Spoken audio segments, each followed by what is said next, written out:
స్వాగతం. ముందుగా దోసకాయ కర్రీ ఎలా చేయాలో చెప్తాను. దోసకాయ 2 దోసకాయలు, 3 ఉల్లిపాయలు మీడియం సైజ్ ఉల్లిగడ్డలు, 3 పచ్చిమిర్చి, కొద్దిగా కరివేపాకు, 2 పెద్ద టమాటాలు చిన్న చిన్న ముక్కలు కింద కోసుకు పెట్టుకోవాలి.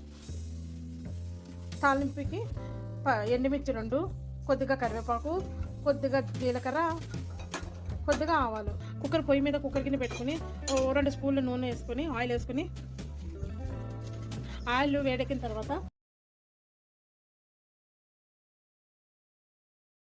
పోపు దినుసులు వేగిన తర్వాత కట్ చేసుకున్న ఉల్లిపాయ ముక్కలు వేసుకుని కరివేపాకు వేసుకుని పచ్చిమిర్చి సీరికల కింద వేసుకుని దోరగా సన్న మంట మీద వేగనిచ్చుకోవాలి.